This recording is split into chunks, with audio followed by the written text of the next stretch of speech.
समझ में आ गई। अक्रूर जी को बुलाया, जिससे भाई काम निकालना होता है उससे बड़ा मीठा व्यवहार किया जाता है। मूर्ख लोग होते हैं जो कि एकदम कटु व्यवहार रखते हैं, वो व्यवहार कुशल नहीं है। कंस के भीतर तो बड़ी भारी कटुता है, कृष्ण बलराम को मरवाना चाहता है, अक्रूर जी से ही बुलवाना चाह रहा है। अक्रूर जी को बुलाया बड़े प्रेम से और उनके हाथ में हाथ डाल करके गृहीत्वा पाणिना पाणिन ततो अक्रूर वाचहि, हाथ में हाथ डाल के बड़ा प्रेम दिखाते हुए बोला, देखो जी, आप जैसा कोई विश्वास पात्र हमारा और कोई दूसरा नहीं है। आप जितने हमारे हितैषी हैं संसार में कोई नहीं हो सकता है। जितने भी हमारे महत्वपूर्ण कार्य हुए वो सब आपके द्वारा हुए हैं। वसुदेव हैं तो हमारे रिश्तेदार, लेकिन इन्होंने बड़ी दगाबाजी की है हमारे साथ में, ये ठीक बात नहीं है। देवकी का जो 8वां लड़का था उसको रात रात में गोकुल में भिजवा दिया और हमको बहका दिया कि कन्या पैदा हुई है, वहां से इनकी कन्या को ले आए।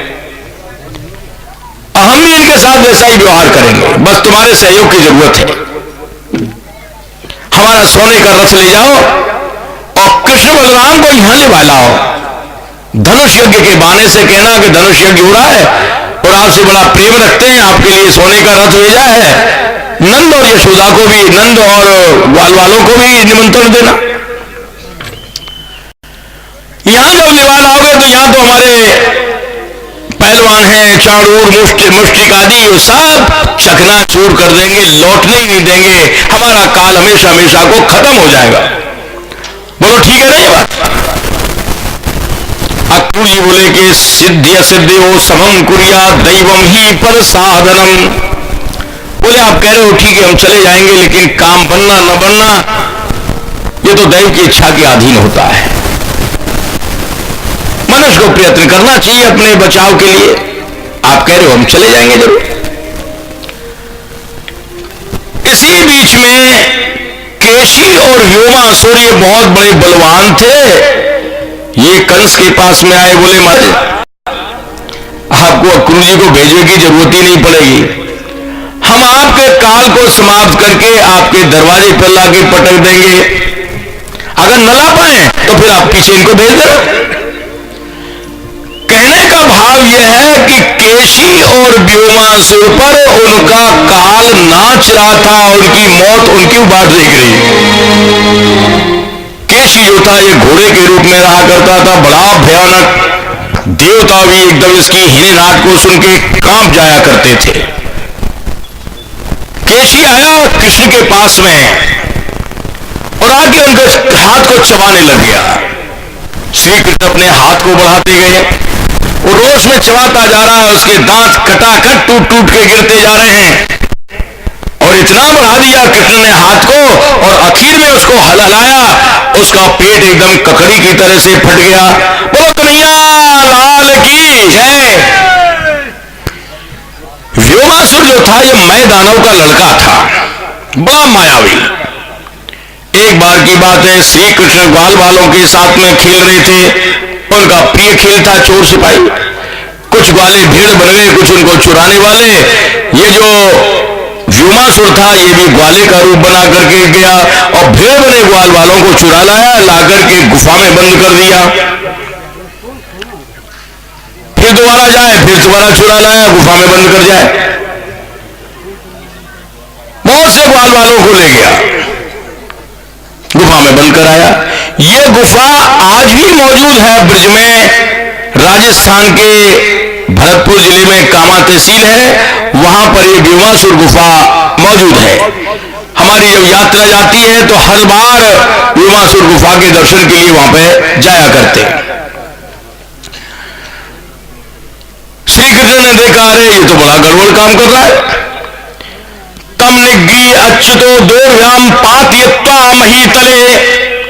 अच्युत भगवान श्री कृष्ण ने उसको दोनों हाथों से जमीन पर पटक करके और पश्यताम देवी देवानाम पशुमारम अमार्यत, देवताओं के देखते देखते ऐसी धुनर कुटाई की कि मार मार के उसका कचूमर निकाल दिया, समाप्त हो गया।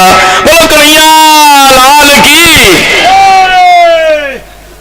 व्योमासुर भी मारा गया। सुखदेव जी महाराज वर्णन किए हैं, अक्रूरोपि च ताम रात्रिम मधुपुर्याम महामति। अक्रूर जी उस रात्रि में वहां मथुरा में ही निवास किए। रात भर चिंतन करते रहे, हमारे कौन से पुण्य उदय हुए हैं जो कल हमें कृष्ण बलराम का दर्शन होगा। अनेक प्रकार के मन में विचार आते हैं, मैं जब कृष्ण बलराम से मिलूंगा मैं उनसे किसी प्रकार को छिपाव नहीं करूंगा, सारी स्थिति यथावत बता दूंगा कि कंस का ये दुष्अभिप्राय है, वो आपको बुला करके आप अपने पहलवानों के द्वारा आपको समाप्त कराना चाहता है। इतने तन्मय हो जाते हैं कृष्ण के चिंतन में, कभी उनके चरणों में साष्टांग लेटते हैं और मन में सोचते हैं कि जब कृष्ण मुझे चाचा जी कहकर के पुकारेंगे तो उस समय मुझे कितना आनंद होगा। रात भर चिंतन करते रहे, सवेरा हुआ। सुखदेव जी वर्णन किए हैं, उषित्वा रथमास्थाय प्रययौ नंद गोकुलम। सवेरा होते ही नंद जी के गोकुल की ओर चलने के लिए अपने रथ को लेकर के अक्रूर जी चल देते हैं। कृष्ण के चिंतन में इतने मग्न हो रहे हैं, विह्वल हो रहे हैं कि उनको न अपने देह का अनुसंधान है न उनको मार्ग का अनुसंधान है। आंखें फाड़ फाड़ करके देखते जा रहे हैं, कृष्ण बलराम कहां है, कृष्ण बलराम कहां है। ऐसी तन्मयता हो चुकी है। दोपहरी व्यतीत हो गई, उसके बाद में उनको चरण चिन्ह दिखाई दिए। कृष्ण के चरण चिन्हों को पहचानते थे। अक्रूर जी रथ से उतर कर आए, उस चरणरज को अपने माथे से लगाया और अपना अहोभाग्य समझा। उन चरण चिन्हों के सहारे अब अक्रूर जी आगे बढ़ते जा रहे हैं। दूर जाकर के क्या देखा, कृष्ण बलराम ग्वाल वालों के साथ में अपनी गऊओं को लेकर के आ रहे हैं। संध्या हो चुकी है। कैसी विलक्षण शोभा है। कृष्ण बलराम के आगे पीछे गाय हैं और गायों के बीच में ग्वाल बालों के साथ कृष्ण बलराम जो आ रहे हैं, बड़ी अनोखी शोभा बन रही है। आगे गाय, पाछे गाय, इत गाय, उत गाय, गोविंद को गायन में बसो ही भावे है। ऐसा विलक्षण अनुपम सौंदर्य के दर्शन हो रहे हैं। आगे गाय, पाछे गाय, उत गाय, उत गाय, आगे गाय, पाछे गाय, उत गाय, उत गाय, गोविंद गायन बस बोल आवे। आग गाय, पाछे गाय, गीत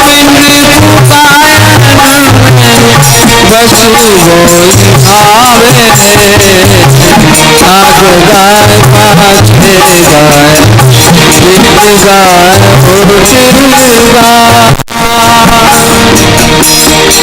उठ गाय।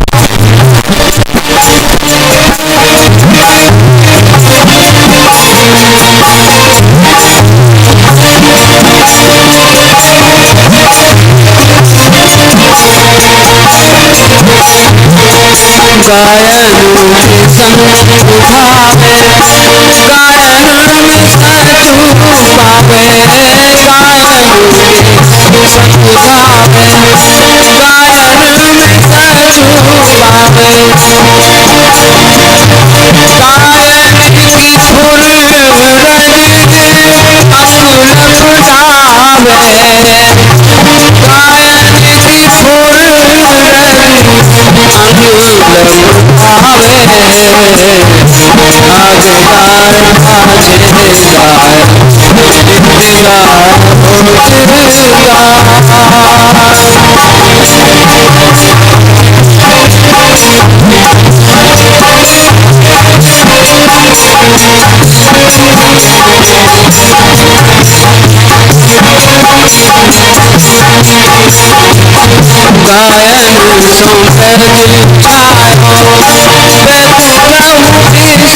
श्री स्वामी मिथिलेश बाबू श्री मिथिलेश बाबू वारिया वारिया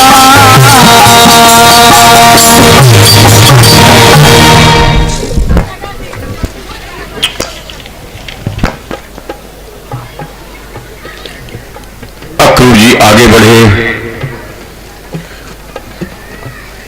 कृष्ण बलराम के पास में आते हैं। रथातुलम प्लुत्य सोक्रूरो स्नेह विवल पपात चरणों पांते दंडवत राम कृष्णयो।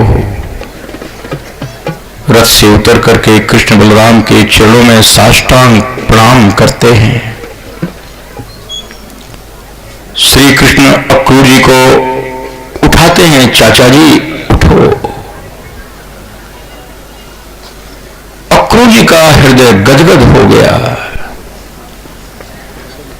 कृष्ण ने मुझे अपना लिया, स्वीकार कर लिया, तभी तो मुझे चाचा जी कह के पुकारा है। ये उनका मनोरथ था।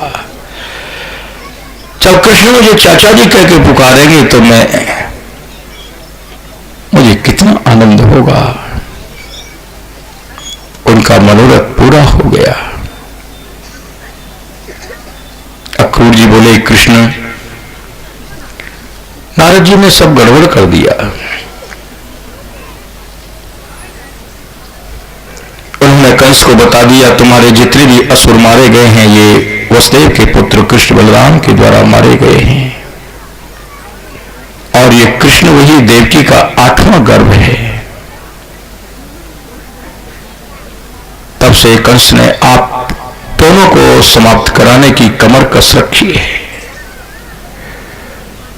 वो अपने यहां धनुष आयोजन के बहाने,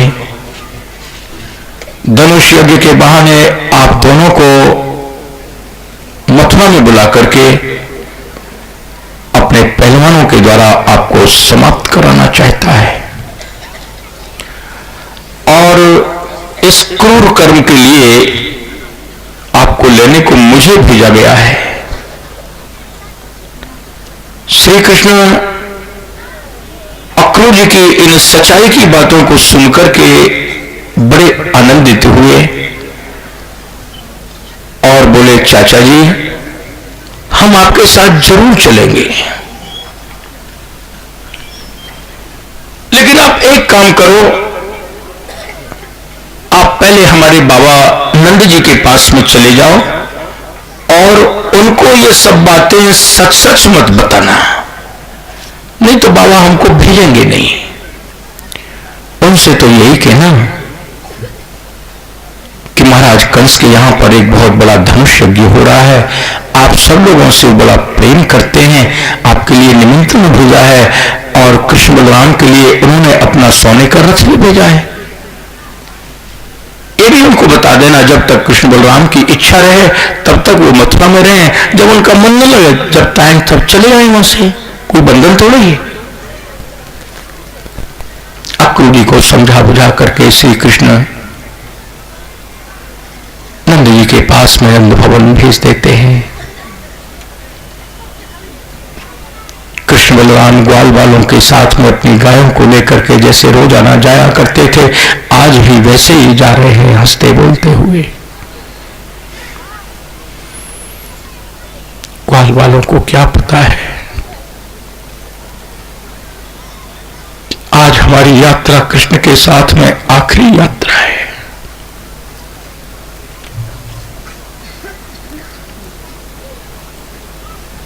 नंद जी के पास में अक्रूर जी पहुंचे, मिलन हुआ, बड़े प्रसन्न हुए। नंद जी अक्रूर जी से मिलकर के पूछा, कैसे कैसे आना हुआ अक्रूर जी? बोले, महाराज कंस के यहां पर एक बहुत बड़ा धनुष यज्ञ हो रहा है, आप लोगों से तो उनका बड़ा प्रेम है, आपको निमंत्रण देने के लिए भेजा है। कृष्ण बलराम से तो बड़ा प्यार रखते हैं और उनके लिए तो काम से कि हमारा सोने का रथ ले जाओ, उसमें बैठा के लाना कृष्ण बलराम को, तो उनके लिए तो मैं सोने का रथ लेके आया हूं, आप सब लोग भी चलें। नंद जी के मन में किसी प्रकार का कोई छल छिद्र नहीं है। सुनकर के बड़े प्रसन्न हुए कि कल मेरे बालक सोने के रथ में बैठकर के मथुरा जाएंगे। उन्होंने घोषणा करा दी, ब्रजवासियों, महाराज कंस के यहां पर एक धनुष यज्ञ हो रहा है। उन्होंने अक्रूर जी को हम सब लोगों को बुलाने के लिए भेजा है। कृष्ण बलराम के लिए तो अपना सोने का रथ भेजा है महाराज ने, हम सब लोग चलेंगे, आप लोग गोरस इकट्ठा कर लें। ग्वाल वालों ने जब सुना है फिर कृष्ण बलराम कल मथुरा चले जाएंगे, मन बड़ा दुखी होता है। संयोग पक्ष में जितना प्रेम होता है उसका वियोग उतना दुखदाई भी हुआ करता है। ग्वाल वालों को रात भर नींद नहीं आई।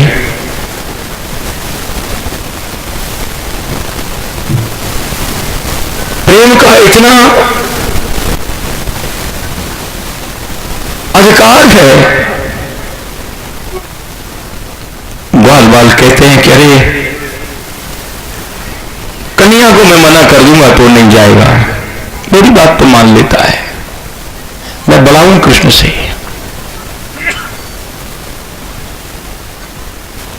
और अगर कृष्ण बलराम नहीं मानते, वो जाते ही सोने के रथ में बैठ के चलेंगे, हम कृष्ण बलराम को अकेले नहीं छोड़ेंगे। रथ में चलेंगे तो हम उनके पीछे रथ के दौड़ के चलेंगे, लेकिन उनको अकेले नहीं छोड़ेंगे। क्या विचित्र प्रेम है। गोपियां तो कृष्ण बलराम को अपनी आंखों का तारा मानती थी, उनके तो प्राण थे। जब उन्होंने सुना कि कृष्ण बलराम कल मथुरा चले जाएंगे, आंसुओं की धारा बहने लगती है। सुनहरी शाम मधुबोली जात, सुनिए कल वो मधुबोली जा रहे हैं। एक बोली मैं भी उन्हीं के साथ जाऊंगी, मैं तो कृष्ण के बिना रह ही नहीं सकती। लोग निंदा ही तो करेंगे, बस मुझे निंदा की चिंता नहीं है, लेकिन मैं कृष्ण से अलग नहीं रह सकती।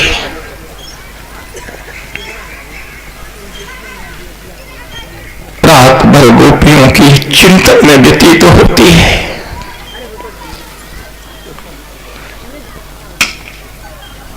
मां के प्रेम की तो संसार में कोई तुलना ही नहीं होती है।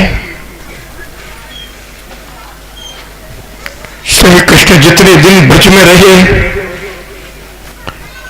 अकेले कभी नहीं सोए, मां के पास ही सोया करते थे।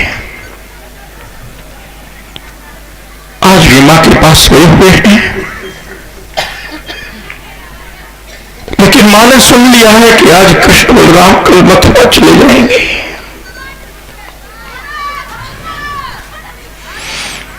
मां को नींद नहीं आ रही है, पलंग से उठी, एक कोने में खड़ी खड़ी आंसू बहा रही है। उसके मन में यही वेदना है, कल कृष्ण बलराम चले जाएंगे। कृष्ण से कुछ छिपा नहीं है। पलंग से उठे, पहुंच गए उसी स्थान पर जहां कोने में खड़ी मां आंसू बहा रही थी।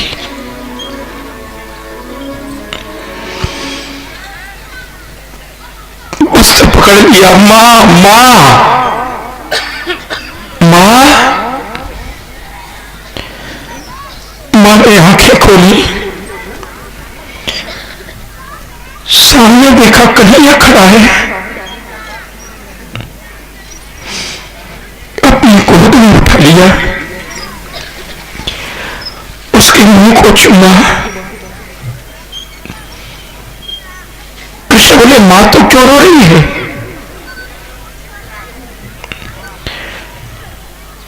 मां बोली कन्हैया बेटा तू कल मथुरा चला जाएगा अपनी दुखी मां को छोड़ के। कृष्ण बोले मां सच बात तो यह है, मेरे तो जाने की बिल्कुल इच्छा नहीं है। बाबा की इच्छा है कि इस बहाने से मथुरा देखाएंगे। मां तू चिंता मत कर, हम जल्दी लौट के आ जाएंगे।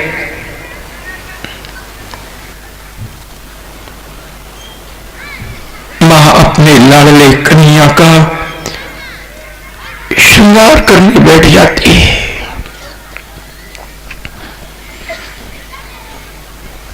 कभी उसको पीतांबर पहनाती है,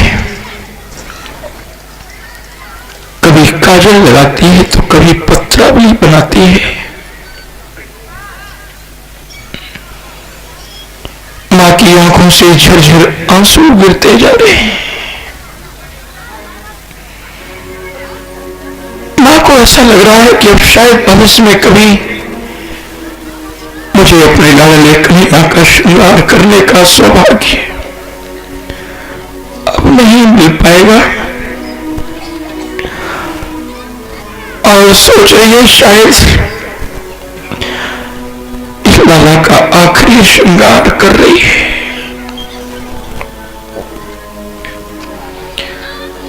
सवेरा हुआ, क्रूजी रथ को लेकर दरवाजे पर आ जाते हैं।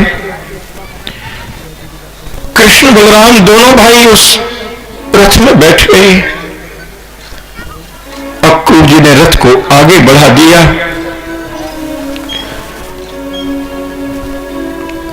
बलराम गोपियों के तो प्राण थे। उनको पता लग गया सवेरे अक्रूर जी रथ को लेके जाएंगे। रथ के मार्ग में सूर्योदय से पहले ही गोपियां आकर के खड़ी हो जाती हैं। अक्रूर जी रथ को लेकर आते हैं। गोपियां रथ के सामने खड़ी हुई हैं, पहिए के लिए लेट जाती हैं, कुछ लगाम को पकड़ लेती हैं। गोपियां बोली, अक्रूर जी अपने प्राण धन कृष्ण को हम ऐसे नहीं जाने देंगे। अगर आपको लेके ही जाना है तो रथ को हमारे ऊपर चढ़ा करके ले जाइए।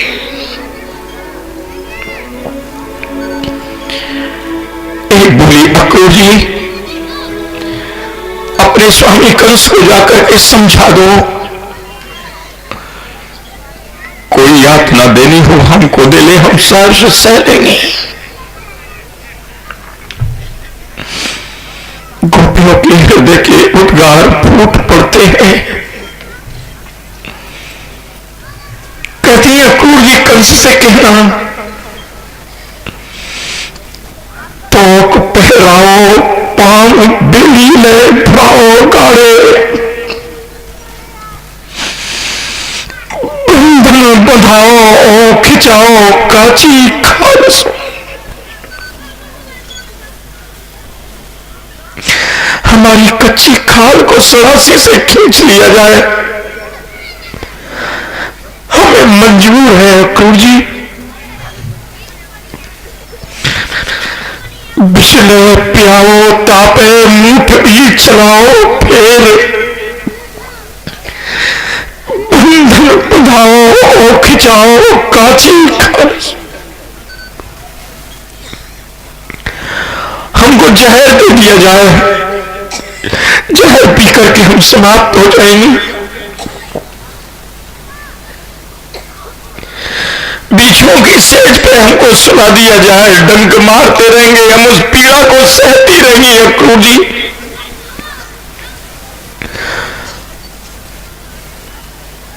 हमारे कमर से पत्थर बांध दिया जाए, समुद्र में डो दो, हम डूब जाएंगे, हमको मंजूर है। हमारे शरीर से कपड़े लपेट करके आग लगा दी जाए, हमको मंजूर है अक्रूर जी। अपने स्वामी को समझा दो। गिरते गिराओ कारे नाग पे डसाओ, ऊंची ऊंची पहाड़ की शिखरों से हमको पथरीली भूमि में पटक दो, हम चूर चूर हो जाएंगे, हमको स्वीकार है।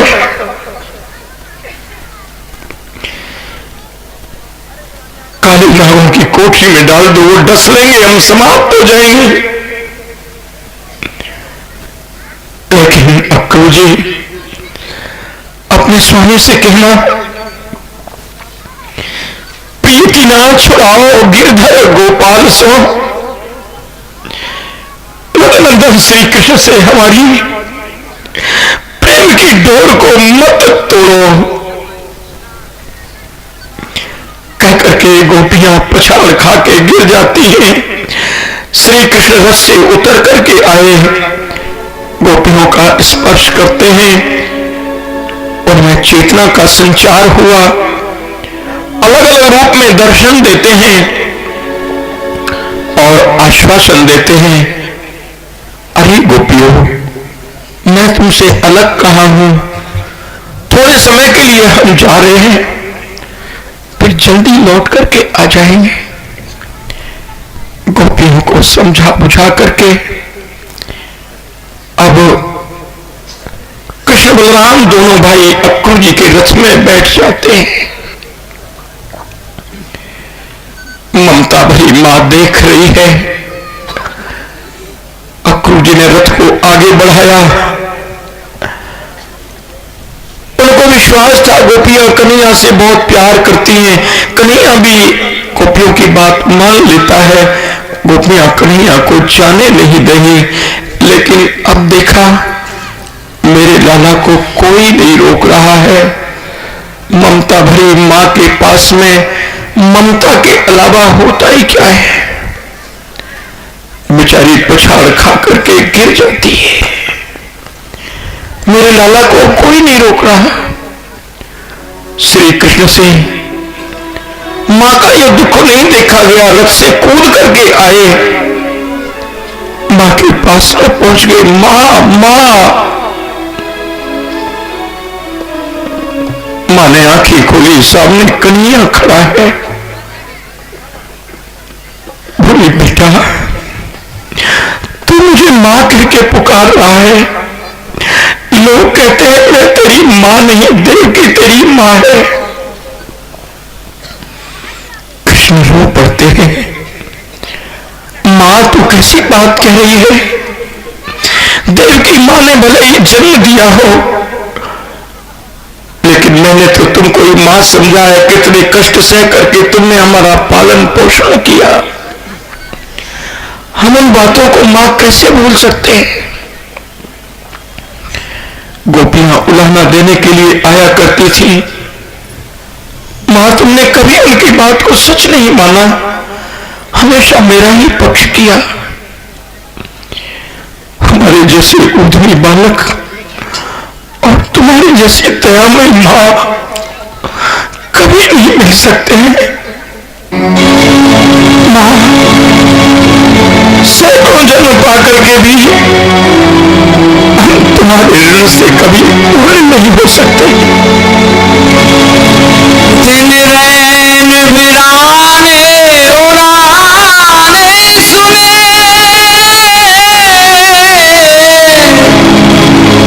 तो उन्हें कबहू निठुराई न धारी। हमरी हठेठ अनेक सही, हट की कह पे किए नेह नहारी। जितने दुखदाऊ सहे हमरे हित, ते न सकही कह शेष पुरारी। शत जन्म धरे न मिले कबहू हमसे लड़का, तुम उसी में तारू। हमसे लड़का तुम उसी में तारू। तय मैया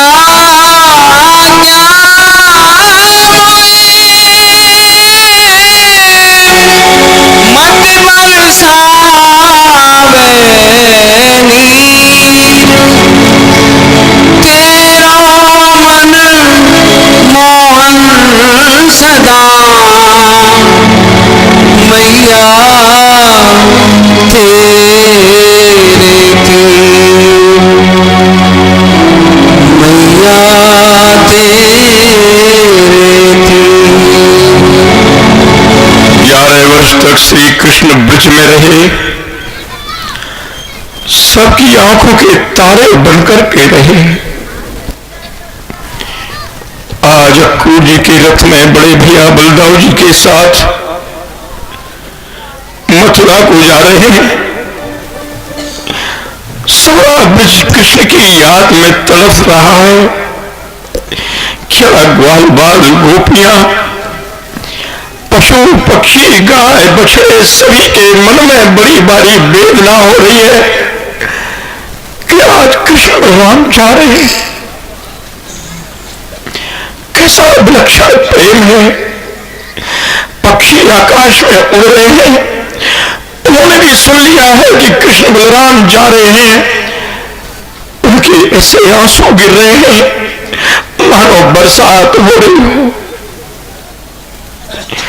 अक्रूर जी रथ को आगे बढ़ा करके ले जाते हैं। गोपियां देखती रही जब तक रथ दिखाई दिया, और जब उसका भी दिखाई देना बंद हो गया, मात्र धूल दिखाई देती रही। गोपियां पछाड़ खा करके कृष्ण को पुकारती हुई वहीं पर गिर पड़ती। नंदलाल सवरिया मेरा कोई ना सहारा बिन तेरे। नंदलाल सवरिया मेरा कोई ना सहारा बिन तेरे। नंदलाल सवरिया कोई न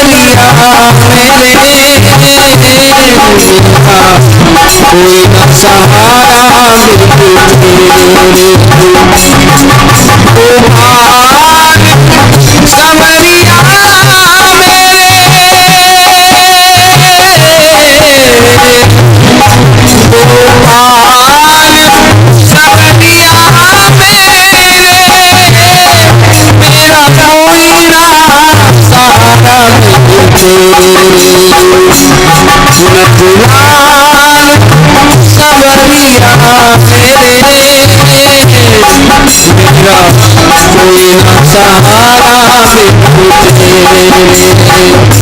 बिन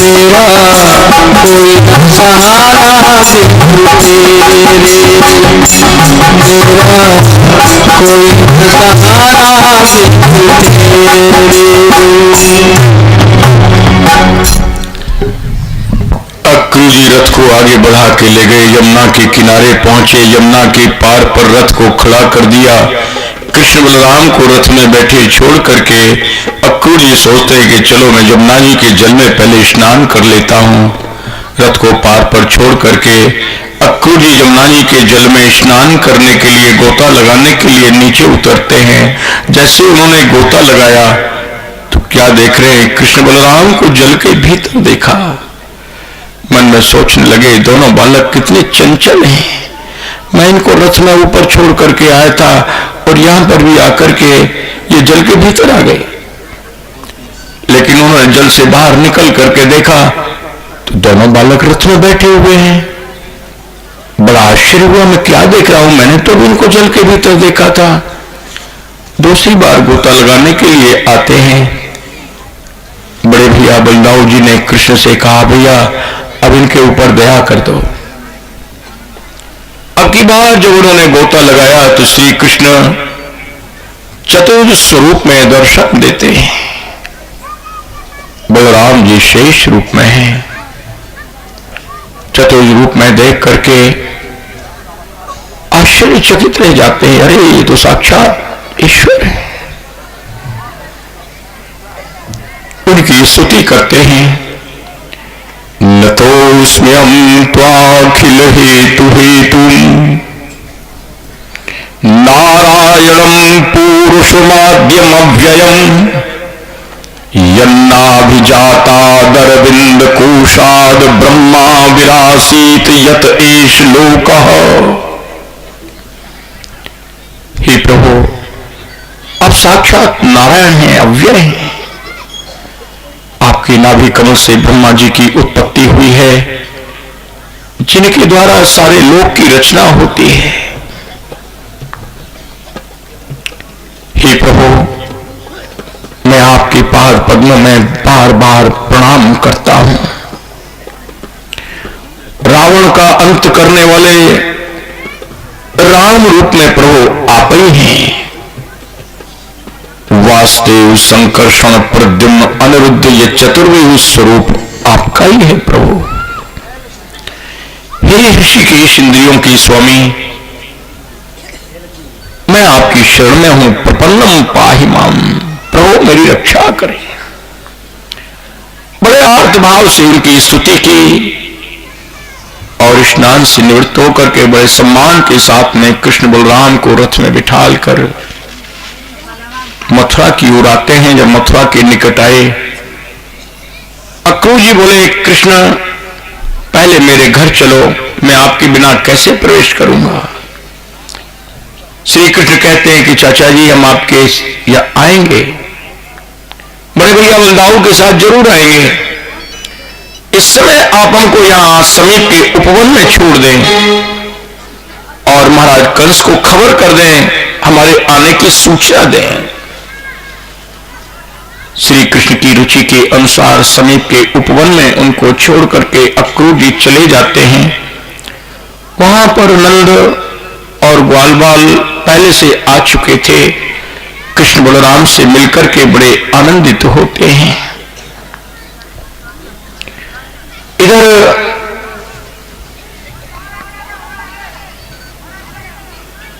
माता ने बहुत सारी सामग्री बालकों के कृष्ण बलराम के खाने पीने की निमित्त भेजी थी।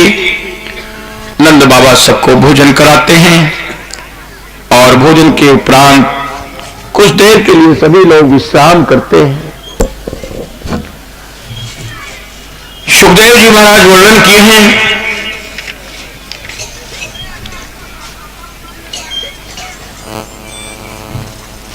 इसके बाद में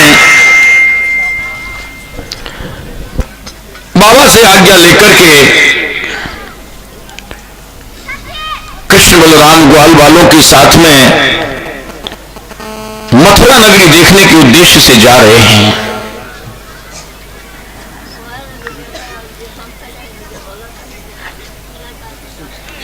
वहां देखा चौड़ी चौड़ी सड़कें हैं जिनमें त्रिभुज छिड़काव लगे हुए हैं।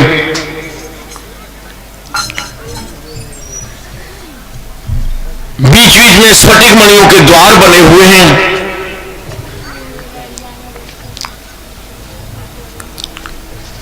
ग्वाल वालों का तो स्वभाव था, जब कभी कृष्ण बलराम के साथ चलना करते थे जय जयकार लगाते चलते थे। उन्होंने जयकारा लगाया जोर से, बोलो कृष्ण बलदेव की। जयकारे की आवाज मथुरा की गलियों में गूंज गई। मथुरा नगर की नारियां अपने महलों से उतर उतर करके आती हैं और कृष्ण बलराम की इस मनोरम छवि को निहार करके धन्य हो जाती हैं। उन पर सुमन वर्षा कर रही हैं। सुमनों ने सुंदर पुष्प तो होता ही है, लेकिन अपने सुंदर मन को भी उनके चरणों में अर्पित कर दिया। उन ब्रज गोपियों के भाग्य की भूरी भूरी सराहना करती हैं। कितनी सौभाग्यशालिनी थी वे ब्रज गोपियां, तो नित्य इस रूप माधुरी का पान किया करती थी। अपने नेत्रों से रूप इस नित्य रस छवि को देखती थी।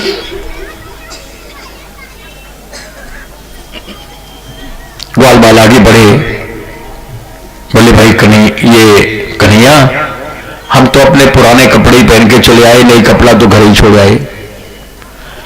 यहां मथुरा निवासियों के, शहर के लोगों के नए नए चमकीले कपड़ों को देख करके हमको तो शर्म सी लग रही है। श्री कृष्ण की इच्छा से एक धोबी अपने अनुचरों के साथ में धुए हुए कपड़ों की पोट लेकर के आ रहा था। श्री कृष्ण से बोले, अरे भाई क्या ले जा रहे हो, कुछ हमें भी दे दोगे? इतना सुनते ही उसकी तो त्योरी बदल गई। आखिर कंस का धोबी था, कोई मामूली थोड़ी था।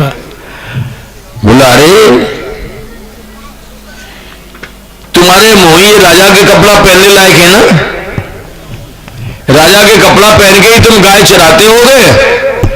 खबरदार, भविष्य में कभी ऐसी इच्छा की तो भाग जाओ, अगर अपनी जान बचाना चाहो तो। या ताश बालशा मैवम प्रार्थन यदि जिजीविषा, अगर जीना चाहो तो भाग जाओ यहां से। बलदाऊ जी बोले, कृष्ण इसके तो दिना लिए मालूम पड़ता है। श्री कृष्ण ने उसमें एक तमाचा दिया और उसी के मारे उसका सिर धड़ से अलग हो गया। बाकी के जो उनके साथी थे अपने धुले हुए कपड़ों की पोटों को फेंक फेंक के भाग गए। बोले, सारे जान नहीं बचेगी, भाग चलो यहां से। श्री कृष्ण ने उन पोटों को खोल करके चमकीले चमकीले वस्त्र निकाल के ग्वाल वालों को दे दिए। ये तो भाई कंस के कपड़े थे, उसका विशाल शरीर और कहा ये ग्वाल वालों का छोटा छोटा शरीर। उसकी एक भुजा में ही ग्वाल वालों का सारा शरीर आ गया, बाकी कपड़ा खिचड़ता चल रहा है। ग्वाल बाल बोले, कन्हैया भाई कपड़ा तो बड़ा चमकीला है, बड़ा सुंदर है, पर ये तो मांगे मांगे से लग रहे हैं। श्री कृष्ण की इच्छा से एक दर्जी आया। उस दर्जी ने ग्वाल बालों के कृष्ण बलराम के नाप के सुंदर कपड़े बना दिए। कृष्ण ने उसके लिए अपने सारूप की मुक्ति प्रदान कर दी। ग्वाल बाल बोले, कन्हैया कपड़े तो बढ़िया बन गए, पर माला के बिना गले तो सुने सुने से लग रहे हैं। ब्रजवासियों को माला बड़ी प्यारी होती है। सुदामा नाम के माली के यहां पर गए। वो उनको देख करके बोला, प्राणा सार्थकम जन्म पावितम च कुलम प्रभु। हे प्रभु, आज हमारा जन्म सार्थक हो गया, हमारा कुल पवित्र हो गया, जो आपके चरण हमारे यहां पर पड़े हैं। उसने ग्वाल वालों को, कृष्ण बलराम को खूब मालाएं पहनाई, अपने को अहोभाग्य समझा।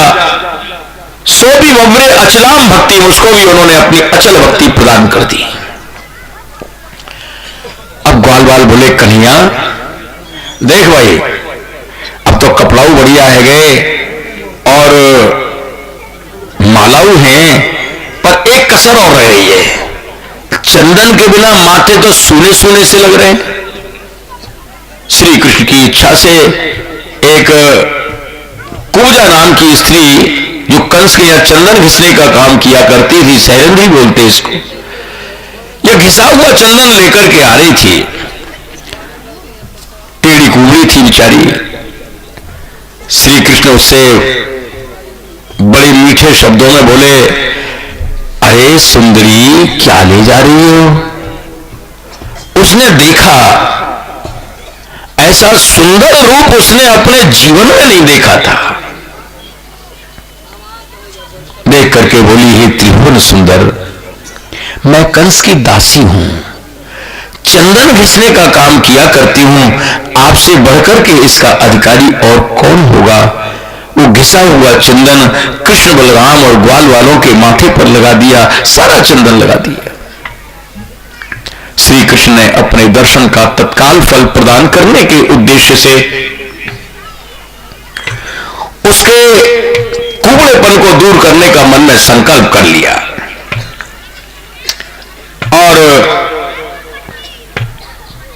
उसके पांव के अंगूठे पर अपना चरण का अंगूठा रख करके उसकी ठोड़ी में हथेली से एक झटका दिया, उसी में सूदी सट हो गई, सारा कूलापन दूर हो गया और मुकुंद स्पर्शनाथ सद्यो बहु प्रदोत्तमा, मुकुंद भगवान श्याम सुंदर के स्पर्श से वो सुंदर लक्ष्मी की तरह से शोभा संपन्न हो गई।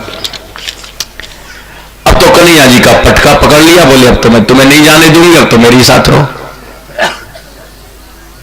श्री कृष्ण बोले, हे सुब्बू सुंदर भोंग वाली, हम तुम्हारे यहां आएंगे, जरूर आएंगे, लेकिन अपना काम करने के बाद में आएंगे। उसके कान में कह दिया, मामा जी का वध करने के बाद आएंगे, और कह करके चली गई। सुखदेव जी महाराज वर्णन किए हैं, ततः पौराण पृच्छमानो धनुष स्थानमच्युतः, पूर्ववासियों से पूछते पूछते वो उस स्थान पर पहुंचे जहां पर धनुष रखा हुआ था। धनुष की बड़ी विचित्र कथा है। एक बार की बात है, महेंद्राचल नाम के पर्वत पर परशुराम जी तपस्या कर रहे थे, उनके पास में शिव जी का यह विशाल धनुष था। यह कंस उधर चला गया, बलवान तो था ही, पहाड़ को उठाए और नीचे रख दे, बार बार उठाए और नीचे रख दे। परशुराम जी की तपस्या में विघ्न पड़ा। बोला, अरे बदरिया के बच्चा, तेरे को बड़ा गुमान है अपनी शक्ति का, ले इस धनुष को उठा, चला मालूम पड़े कि तेरे में कितना बल है। वो तो महाबली था। धनुष को जिसको उठाना कठिन था, उस धनुष को उठा करके चलाने लग गया। परशुराम जी प्रसन्न हो गए इसकी वीरता से और उस धनुष को इसको दे दिया। कहा, ले इस धनुष को ले जा, जो कोई इसको तोड़ देगा उसी के द्वारा तेरी मृत्यु होगी। धनुष को ले जाकर के उसने ऐसे सुरक्षित स्थान पर रख दिया जहां कोई पहुंच न सके। 10,000 सैनिक उसकी सुरक्षा के लिए नियुक्त कर दिए। कोई जाएगा तो पहले सैनिकों से युद्ध करना होगा, और अगर कोई कम पड़ेंगे तो फिर और सैनिक भेज देंगे, न तो धनुष टूट पाएगा न उसकी मृत्यु होगी। सुखदेव जी महाराज वर्णन किए हैं, ततः पौराण पुराण पृक्षमानो धनुषो स्थानमच्युतः। अच्युत भगवान श्री कृष्ण पूर्ववासियों से पूछते पूछते उसी स्थान पर पहुंच गए जहां पर धनुष रखा हुआ था। वार्यमाणो नृवी कृष्ण प्रसय्य धनुराधते, लोगों ने रोका, लेकिन वार्यमाणो रोके जाने पर भी श्री कृष्ण ने जबरदस्ती धनुष को उठा लिया और तड़ाक से उसको तोड़ दिया। जैसे कोई मतवाला हाथी बिना प्रयत्न के गन्ने को उठा के तोड़ देता है, वैसे ही उसको तोड़ दिया। टूटने की आवाज त्रिलोकी में गूंज गई। यम श्रुत्वा कंसस्त्रासम उपागतम, जिसको सुनकर के कंस के मन में भय उत्पन्न हो गया कि मेरा काल आ गया। अब तो रात भर उसको नींद नहीं आई, चिंता के मारे अनेक प्रकार के अपशकुन होने लगे। कभी तो रात्रि में प्रेतों से आलिंगन कर रहा है, कभी उसको अपनी छाया में छेद दिखाई दे रहा है, कभी शरीर पर तेल की मालिश हो रही है, कभी गीदड़ रो रहे हैं। ये सब मृत्यु के लक्षण हैं। सवेरा होते ही उसने आदेश दिया, रंगमंच के द्वार पर कोलिया पीड़ हाथी, जिसमें हजारों हाथियों के बराबर बल था, उसको मदरा पिला करके मत्त कर दिया था और उसको अड़ा दिया गया। बोले कृष्ण बलराम आए तो ये हाथी को उड़ा दो, वही खत्म कर देंगे, चीर के समाप्त कर देंगे। सवेरे कृष्ण बलराम पहुंचे रंगशाला के द्वार पर, देखा अच्छा यहां कुबलिया पीड़ आती है। मावत से बोले, हे मावत, अम्मष्टाम्मष्ट मार्ग नौ देह पक्रम माचिरम, हम दोनों को रास्ता दो जल्दी से। नोचेत सकुंजरम त्वाद्य नयामी यम साधनम, होश कर लेना, अगर तुमने रास्ता नहीं दिया तो अभी तुम हमको हाथी समेत यमराज के दरवाजे पहुंचा देंगे। इतना सुनते ही मावत ने बड़ी जोर से अंकुश मारा हाथी के अंदर। हाथी चिंगाड़ने लगा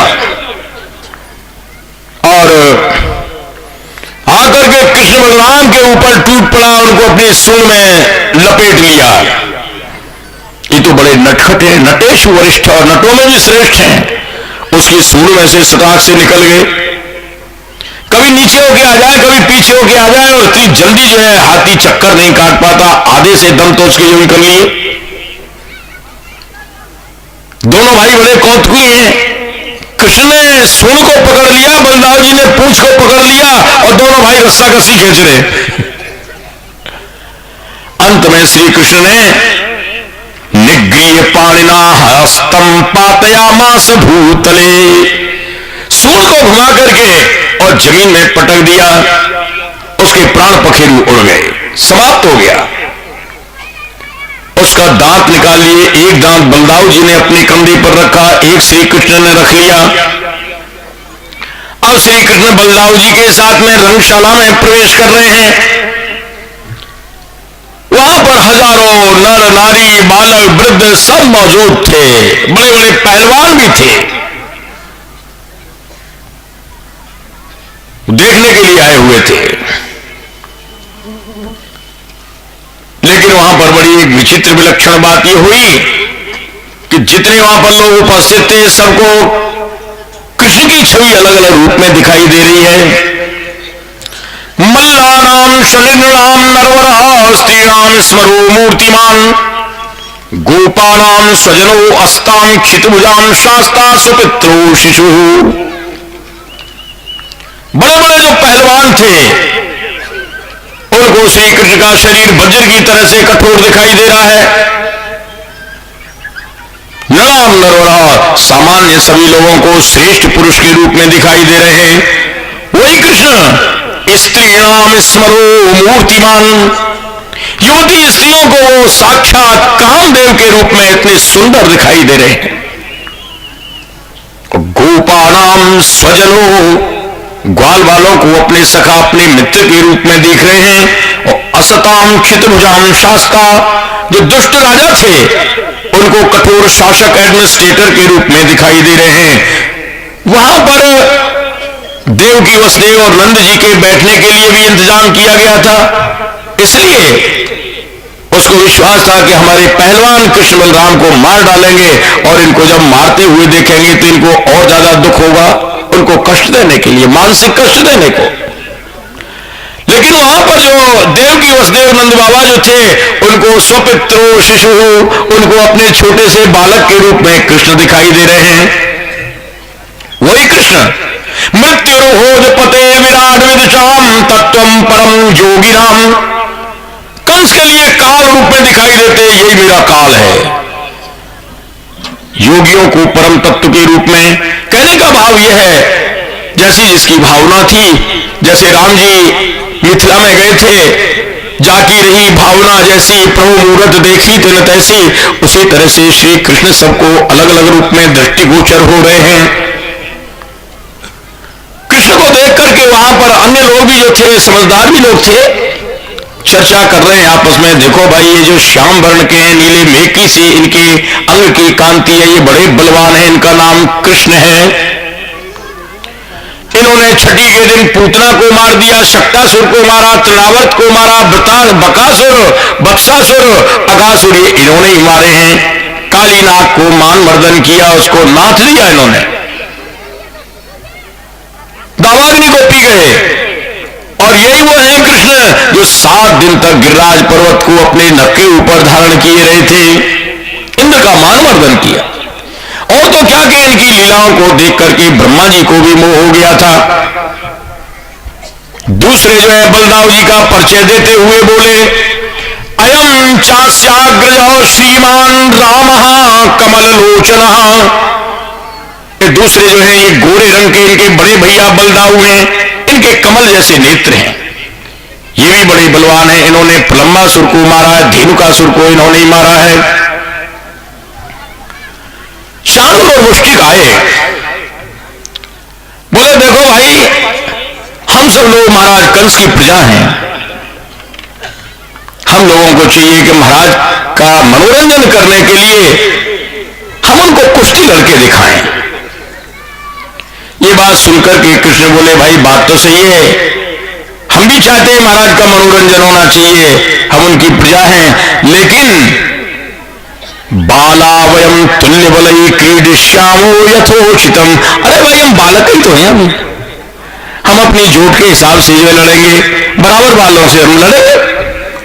ये बात सुनकर के चाणूर बोला, न बालो न किशोरस्तम बलश्च बलनाम वरः लीलये वो हतो ये न सस्रुत पुसस्रुत। अरे न तो तुम बालक हो, न तुम किशोर हो, संसार में जितने भी बलवान हैं सबके एकमात्र बल तुम हो, जिसने खेल खेल में हजारों हाथियों के बल वाले कुबरिया पीड़ को मार दिया, और वो कि हम बालक हैं, हम इस बात को मानने को तैयार नहीं हैं, अब तुम लड़ने को तैयार हो जाओ। चाणूर ने कृष्ण से हाथ मिलाया और मुष्टिकम रूहिणी सुतः, बलदाऊ जी जो है वो मुष्टिक से भिड़े, दोनों जोट अखाड़े में उतर आए, एक दूसरे के ऊपर दाव चलाने लगे। वहां पर उपस्थित जो नारियां थी वो आपस में चर्चा कर रही हैं, अरे देखो यहां सभा के बीच में जितने भी लोग बैठे हुए हैं, इन सबको बड़ा भारी पाप लगेगा। छोटे छोटे बालकों को और पहाड़ जैसे राक्षसों से भिड़ा दिया गया है, ये एकदम बेमेल कुश्ती है।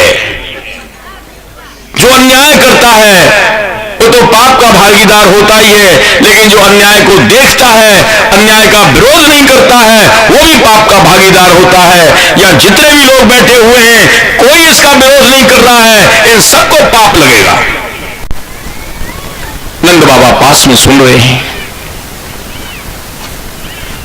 दुखी हो रहे हैं, सोच रहे हैं कि अगर हमको पहले से पता होता कि ऐसा हमारे साथ अन्याय किया जाएगा